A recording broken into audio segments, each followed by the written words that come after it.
नमस्कार, स्वागत है आपका कशिश न्यूज में। आपके साथ मैं हूं करिश्मा। खबरों की करेंगे शुरुआत। सबसे पहले बात करेंगे झारखंड में दुगनी तेजी से संक्रमण दर घट रहा है।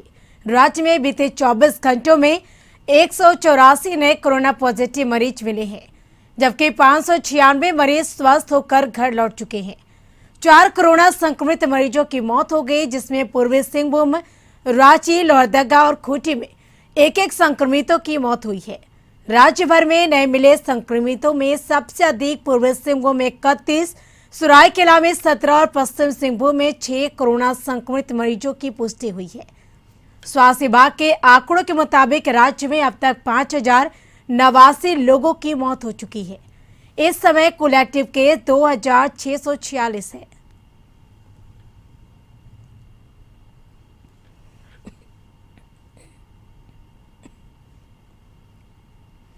भाजपा प्रदेश कार्यालय में प्रदेश अध्यक्ष और सांसद दीपक प्रकाश ने प्रेस को संबोधित किया। प्रकाश ने कहा कि झारखंड खनिज संपदाओं से भरा राज्य है, जो प्रकृति से हमें मिला है, जिसका दुरुपयोग होना चाहिए हो रहा है और सदुपयोग होना चाहिए। पर इस यूपीए गठबंधन की सरकार में खनिज संपदाओं की सिर्फ लूट हो रही है, जिसके खिलाफ बता दें कि आज त्राहिमाम यानी संदेश देकर महामहिम राज्यपाल से गुहार लगाई है।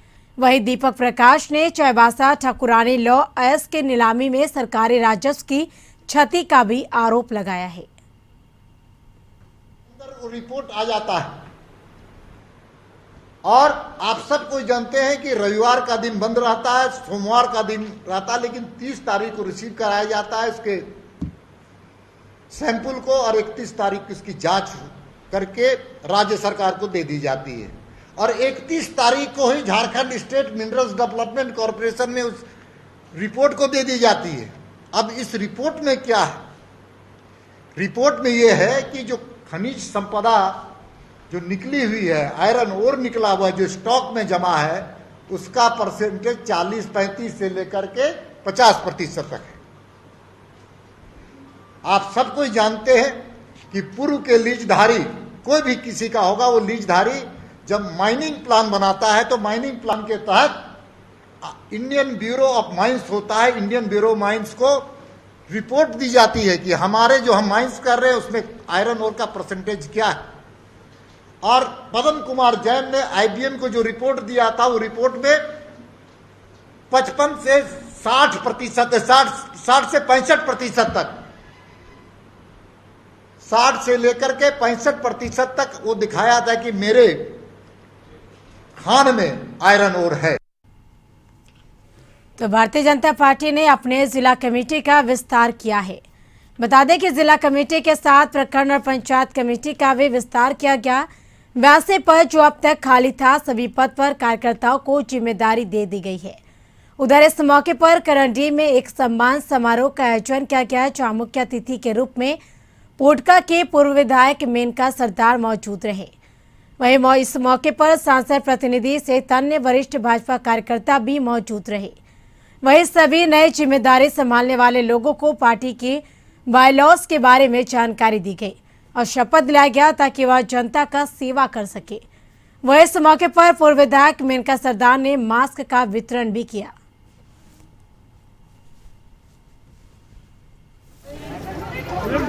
भारतीय जनता पार्टी और उसी के तहत जो नव निर्वाचित हमारे विभिन्न पदों का जो खाली था, जिला में पिछले दिन घोषणा हुआ और घोषणा होने के बाद भारतीय जनता पार्टी का ऐसे परंपरा है कि उसको सम्मानित करके अपना दायित्व देना है। और उसी के तहत आज सुंदर नगर मंडल अध्यक्ष चंचल चक्रवर्ती जी ने आज करौंदी चौक में सम्मान कार्यक्रम आयोजन किया। राज्यसभा सांसद धीरेन्द्र प्रसाद साहू के द्वारा बलदेव साहू महाविद्यालय स्टेडियम के बगल में इंडोर फायरिंग रेंज निर्माण का शिलान्यास आज विधिवत किया गया। शिलान्यास के मौके पर धीरज साहू ने कहा कि लोहरदगा प्रतिभावान खिलाड़ियों से भरा है। मेरा प्रयास है कि जिले में खेल व खिलाड़ियों को विश्व स्तर का प्रशिक्षण एवं संसाधन उपलब्ध करा सकूं। फायरिंग रेंज की स्थापना से शूटिंग के क्षेत्र में लोहरदगा के प्रतिभागियों को बेहतर प्रशिक्षण का मौका मिलेगा। मेरा प्रयास है कि खेल के क्षेत्र में लोहरदगा की राष्ट्रीय पहचान बनेगी।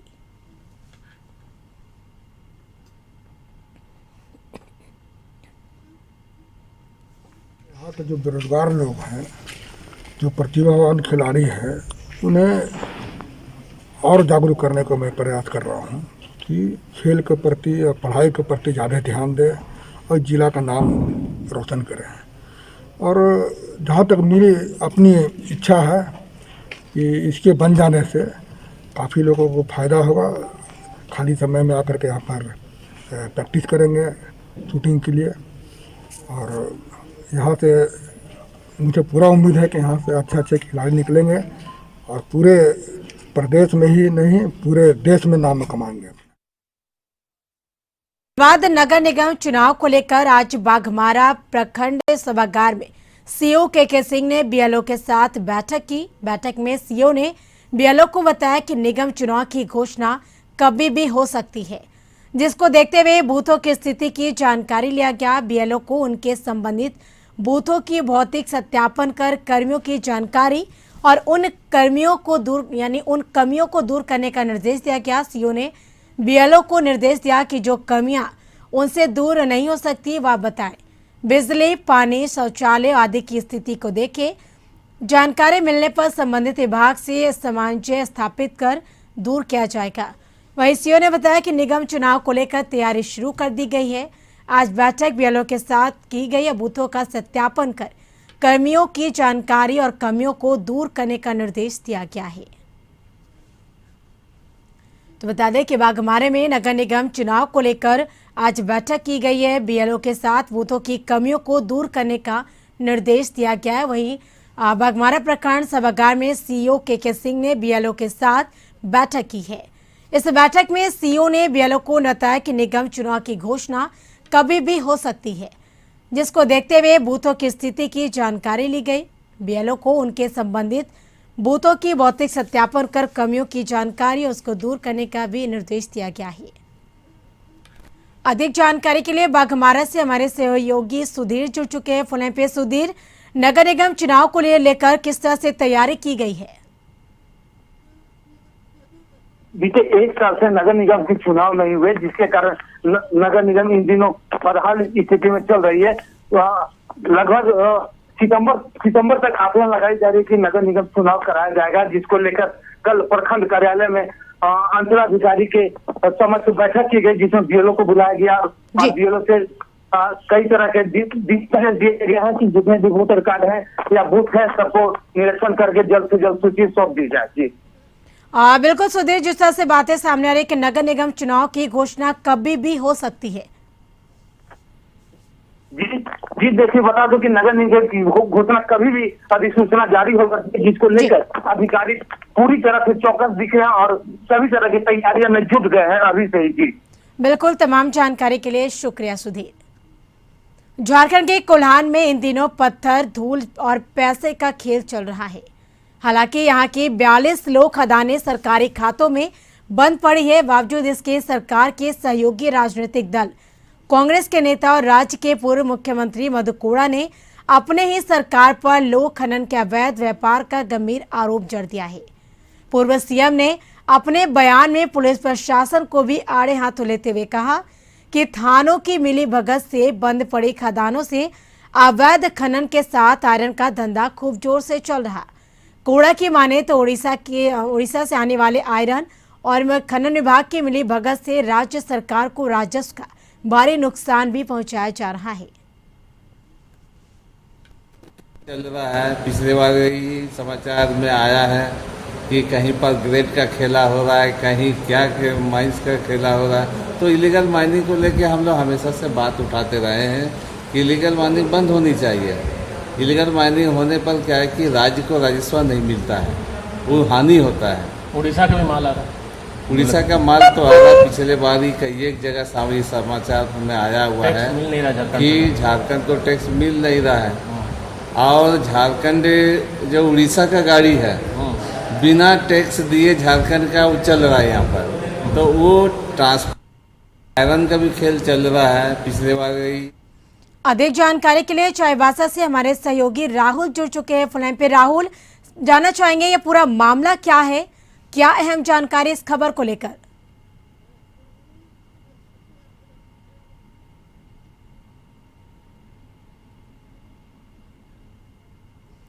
तो लगता है हमारा संपर्क हमारे सहयोगी से नहीं हो पा रहा है।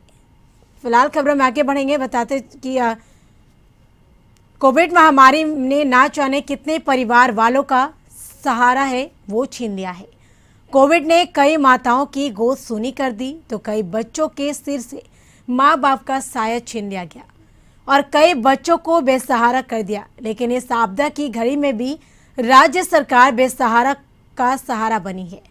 जिन बच्चों के सिर से माता पिता या अभिभावक का साया उठ गया, वैसे बच्चों के लालन पालन का जिम्मा राज्य सरकार ने उठाया है। बाल कल्याण समिति इस मुहिम को बल देने के कवायद में जुट गई है। बाल कल्याण समिति के दफ्तर में पहुंचे इन नन्हे बच्चों की तकलीफ का अंदाजा शायद ही कोई लगा पाएगा। दरअसल इन चारों की मां पहले ही इस दुनिया से अलविदा कह चुकी थी और अब इनके पिता को भी कोरोना ने निगल लिया। अब ये अनाथ हैं और इनके सिर से माँ पिता दोनों का साया उठ गया। अब इन्हें भविष्य की चिंता है कि आखिर माँ पिता के गुजर जाने के बाद कौन इनका सहारा बनेगा। इसी उम्मीद में इन जैसे कई बच्चे CWC के दफ्तर पहुंचे हैं। झारखंड सरकार के द्वारा इसके लिए बहुत बढ़िया एक पहल लिया गया है और सरकार के द्वारा बहुत बड़ा मतलब एक स्कीम है जो CWC के प्लेटफॉर्म से होकर बच्चे को गुजरना पड़ेगा और हर एक उस बच्चे को हम लोग आइडेंटिफाई कर रहे हैं जो बच्चे कोविड में अपने माता पिता दोनों को या माता पिता में से किसी एक को खो दिए हैं। कोई नहीं है साथ में तो अब इन्हीं के सहारा है ना, तो यही हमारी मदद करेंगे, इसलिए मदद चाहिए। माँ पिताजी की मदद कैसे हुई? माँ बहुत पहले डेट हो गई थी और पापा कोरोना में इधर हाल फिलहाल में डेट हो गया। यहाँ रुकेंगे एक छोटे से ब्रेक के लिए, ब्रेक के बाद जल्द हाजिर होंगे। तो सीधे रुक करेंगे दिल्ली का चिराग पासवान की प्रेस कॉन्फ्रेंस में। समझौता कर लेंगे, आप सिर्फ प्रेशर पॉलिटिक्स कर रहे हैं, बाद में आप लोग साथ में जाएंगे चुनाव लड़ेंगे, ये आप सबको भी कहीं ना कहीं इस बात का लगता था। मुझे खुशी इस बात की है कि पार्टी ने ये निर्णय लिया कि नहीं, हम कुछ मुद्दों को लेकर मौजूदा गठबंधन में जो जनता दल यूनाइटेड है उनके साथ हम लोग गठबंधन में आगे नहीं बढ़ सकते और ये कारण था कि हम लोग गठबंधन से बिहार में अलग होने का पार्टी ने फैसला लिया और हम लोगों ने अलग होकर हम लोगों ने चुनाव लड़ा, मजबूती से हम लोगों ने अपनी बातों को रखा। आज जब चुनाव खत्म हुए उसके बाद से कहीं ना कहीं निरंतर और चुनाव के दौरान भी, चुनाव से पहले भी, मुझे याद है जब पापा अस्पताल में भी थे तो उस वक्त भी कई बार कुछ लोगों द्वारा और जनता दल यूनाइटेड के द्वारा खास तौर पर मेरी पार्टी लोक जनशक्ति पार्टी को तोड़ने का प्रयास निरंतर तब भी किया जा रहा था। मुझे याद है कि मेरी शायद पापा की जब आखिरी बार बात पार्टी के कुछ नेताओं से हुई थी जब वो ICU में थे, तो उस वक्त भी जब उनकी बात हुई तो उन्होंने इसी बात को कहा कि क्यों मीडिया में इस तरीके की भ्रामक खबरें आती हैं। उनकी चाचा से भी बात हुई, चाचा को भी उन्होंने इसी बात के बारे में कहा कि क्यों बार बार ये खबरें आती हैं कि भाई पार्टी टूट रही है, पार्टी अलग हो रही है, इस तरह की जानकारी क्यों आती है।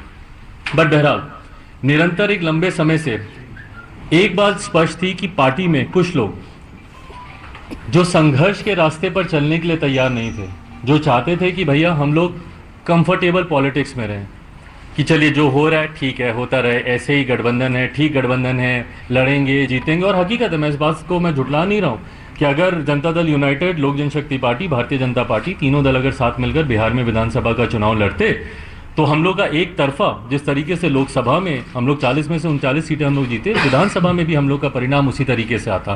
पर उसके लिए मुझे नतमस्तक होना पड़ता मौजूदा मुख्यमंत्री नीतीश कुमार जी के सामने, उसके लिए मुझे समझौता करना पड़ता अपनी नीतियों से।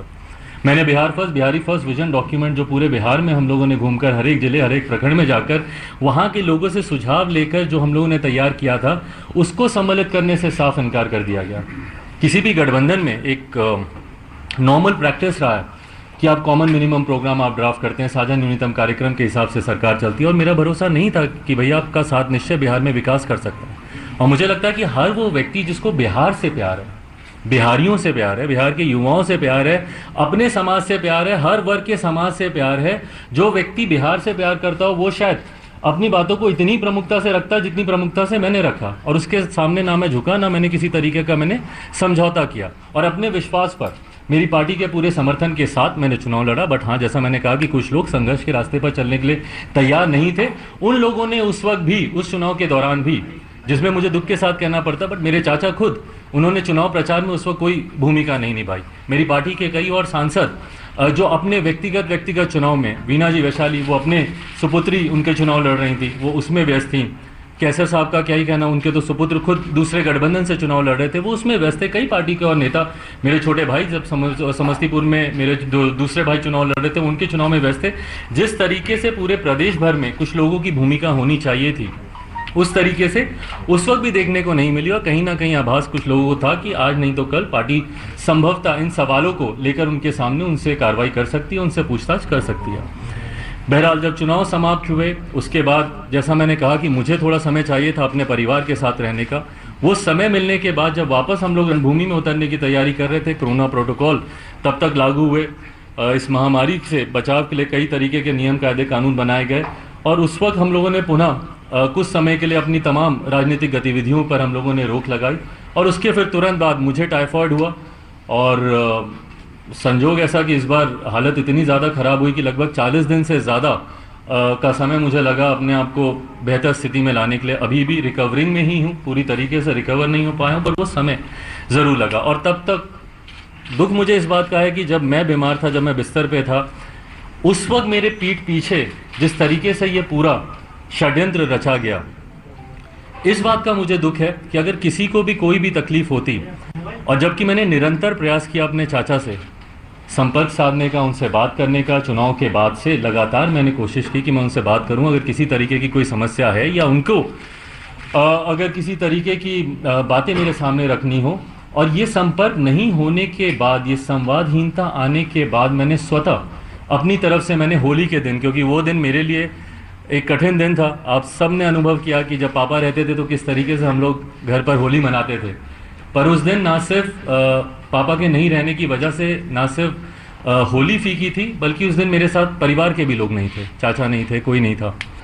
तो उस दिन मुझे वो अकेलेपन का एहसास हुआ और उस दिन मैंने उनको पत्र लिखा, जो पत्र मैंने कल या परसों मैंने अपने ट्विटर हैंडल के माध्यम से आप सबके बीच साझा भी किया। और उस पत्र में भी अगर आप पढ़ेंगे तो अंत में मैंने यही लिखा कि कुछ भी है आप बात तो कीजिए, आके आप मुझे बुला लीजिए, जो भी आप अपनी बातों को रखिए। पिछले 2 दिन से जब ये घटना चक्र भी चल रहा था, मैं जानता हूं कि आप सब भी काफ़ी जानना चाह रहे थे कि भाई मैं क्या कहना चाह रहा हूं, मेरा क्या पक्ष है। बट मैंने अपनी तरफ से अंत तक मैंने प्रयास किया कि पार्टी और परिवार दोनों को एकजुट करके रख सकूं। लास्ट तक मैंने कोशिश की। आपने देखा कल परसों चाचा के मैं घर भी गया, वहाँ पर जाकर भी मैंने कोशिश की। कल भी मैंने अंत तक, दोपहर तक, मम्मी खुद व्यक्तिगत तौर पर वो भी प्रयास कर रही थी चाचा से संपर्क साधने का। 10-15 दिन से वो अलग अलग माध्यम से उन्होंने भी कोशिश की कि उनसे बात करें और परिवार की बात है। और मैंने एक बार पहले भी कहा था, जब पारिवारिक एक और मसला आया था, कि मैं बहुत ज़्यादा सहज महसूस नहीं करता हूँ परिवार की बातों को सार्वजनिक तौर पर करने के लिए। पर कल जब अंत में आते आते जब इस बात का एहसास हुआ कि शायद अब चीज़ें अब हाथ से निकल गई हैं, और जो मेरी कोशिश परिवार और पार्टी को एकजुट रखने की थी, जब वो सफल नहीं हुई, तो उसके बाद हम लोगों ने कल पार्टी की राष्ट्रीय कार्यकारिणी की बैठक बुलाई वर्चुअल मीडियम से। और उसमें क्योंकि पार्टी में अनुशासन कायम रहे, ये जिम्मेदारी भी मेरी है। कॉन्ट्ररी टू द बिलीफ कि कुछ लोग जो इस बात का दावा करते हैं या इस बात को कहने की कोशिश कर रहे हैं कि अब चिराग पासवान लोक जनशक्ति पार्टी के राष्ट्रीय अध्यक्ष नहीं रहे, उन्हें हम लोगों ने राष्ट्रीय अध्यक्ष से हटा दिया। मैं आप सब के माध्यम से पार्टी के संविधान की जानकारी संक्षेप में आप लोग के समक्ष रखना चाहता हूं। मेरे साथ पार्टी के संविधान के निर्माताओं में से जो अहम भूमिका निभाने वाले पार्टी के हमारे सेक्रेटरी जनरल जनाब अब्दुल खालिक साहब मौजूद हैं, AK वाजपेयी साहब मौजूद हैं, जिन्होंने लीगली इस संविधान को ड्राफ्ट करने में एक अहम भूमिका निभाई है। तो संविधान के अनुसार जो ये दावे किए जा रहे हैं, जिस तरीके से कहा जा रहा है कि नहीं, उनको हमने राष्ट्रीय अध्यक्ष के पद से हम लोगों ने उनको हटा दिया, या फिर पार्लियामेंट में संसदीय दल का नेता बनना। भाई अगर आप मुझे कहते तो मैं खुशी खुशी में आपको बनाता संसदीय दल का नेता, मुझे कोई इसमें दिक्कत नहीं थी। मैं तो चाहता हूं कि भैया आप आएँ और पार्टी की भूमिका बढ़ चढ़ कर निभाएं। मैं चाहता हूं कि सदन में ज़्यादा से ज़्यादा हर एक विषय पर पापा ने जिस तरीके से विश्वास करके, जिस तरीके से संसदीय बोर्ड ने मुझ पर विश्वास रख के मुझे संसदीय दल का नेता बनाया था, मुझे खुशी है कि हर उस मुद्दे पर धारा 370 की बात हो, ट्रिपल तलाक की बात हो, जितने भी राम मंदिर की बात हो, जितने भी ऐसे मुद्दे हैं, निरंतर मजबूती से मैं सदन में अपनी बातों को मैं रखता रहा। मैं चाहूँगा कि भविष्य में भी ये रहे। बहरहाल, पर जिस तरीके से उनको लीडर, उनको चुना गया, ये प्रक्रिया संवैधानिक तरीके से, और संवैधानिक तरीके से मैं राष्ट्र के संविधान की नहीं, मैं पार्टी के, लोक जनशक्ति पार्टी के संविधान की मैं बात कर रहा हूँ, संवैधानिक तरीके से ये प्रक्रिया गलत है। पार्टी में, पार्टी का leader of the house parliament में या विधानसभा में या विधान परिषद में कौन होगा, इस बात का निर्णय सिर्फ और सिर्फ पार्लियामेंट्री बोर्ड ले सकता है। And in absence of parliamentary board, ये पूरी की पूरी power resides in the hand of the national president. राष्ट्रीय अध्यक्ष के पास ये पूरी पावर है इस बात को चुनने की। कौन आपका leader of the house parliament में होगा, लोक जनशक्ति पार्टी का संविधान इस बात की इजाजत सिर्फ राष्ट्रीय अध्यक्ष या संसदीय बोर्ड के पास है। वहां पर मौजूदा जो सिटिंग मेंबर ऑफ पार्लियामेंट्स हैं वो आपस में इस बात का निर्णय नहीं ले सकते, ये पार्टी का संविधान कहता है। बहरहाल, इसमें बहुत ज़्यादा डिटेल में नहीं जाते हुए, क्योंकि संभवतः आने वाले दिनों में शायद एक लंबी कानूनी लड़ाई भी हम लोग को लड़नी पड़े, वहाँ पर हम लोग इस बात को मजबूती से हम लोग रखेंगे। बट आज आप लोग की जानकारी में सिर्फ मैं इन बातों को देना चाह रहा हूँ कि जिस तरीके से पोर्ट्रे किया जा रहा है, मैं सामने इसलिए नहीं आ रहा था या अपनी बातों को, क्योंकि आज हम लोग दिन भर एक लंबे समय तक हम लोगों ने लीगल ओपिनियंस, क्या क्या इसमें कॉन्स्टिट्यूशन के आधार पर क्या क्या चीज़ें हैं, सुबह से लंबे समय से हम लोग की बैठकें चल रही थी, तमाम इन जानकारियों को हम लोग एक दूसरे के साथ हम लोग साझा कर रहे थे। और ईमानदारी की बात है, मैं बहुत ज़्यादा मैं चाहता नहीं था कि ये मसला इस तरीके से बढ़े। जैसा मैंने कहा कि मेरा हमेशा प्रयास रहा कि अगर परिवार की बात है, और पार्टी भी मेरा परिवार है, अगर इसको हम लोग बंद कमरे में अगर आपस में बैठकर अगर हम लोग इसको सुलझा पाते, वो मेरा प्रयास ज़्यादा था। पर अब जब मेरे पास कोई और विकल्प बचा नहीं, तो इसीलिए आप सबके समक्ष आकर मुझे इन बातों को रखना मेरे लिए ज़रूरी था, क्योंकि बार बार मैं देख रहा था, कुछ चैनल्स पे चल रहा था कि इनको राष्ट्रीय अध्यक्ष पद से हटाया जा चुका है।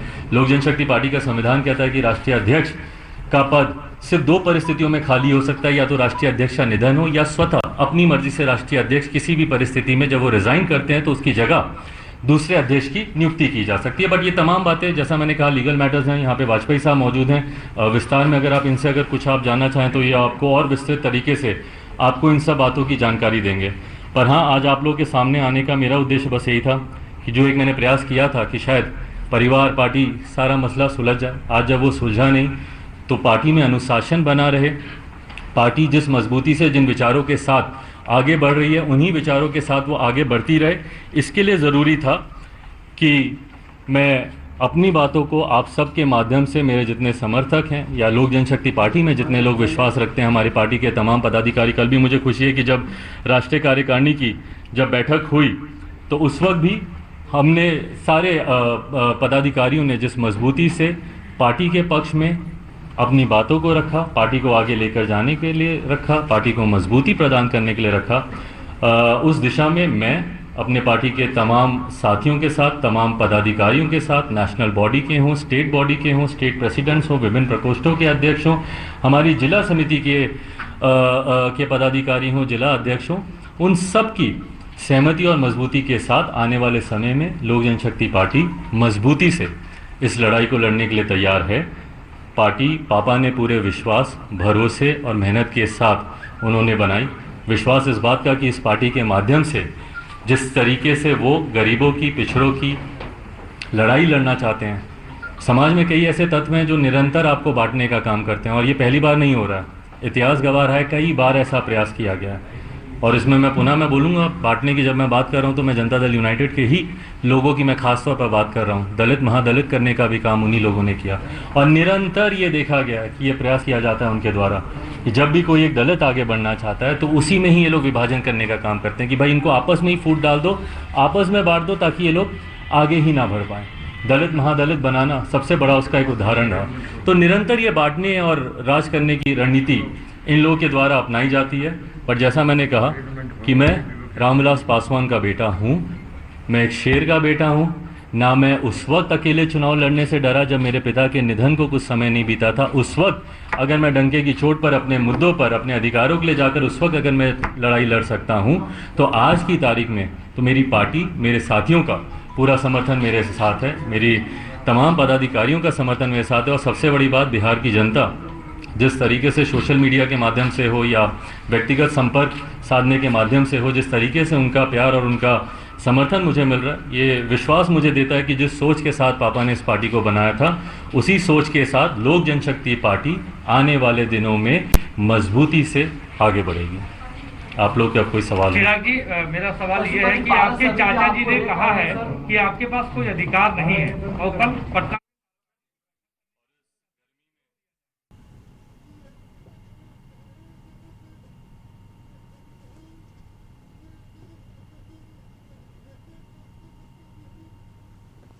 इसी के साथ इस बुलेटिन में फिलहाल इतना ही। नमस्कार।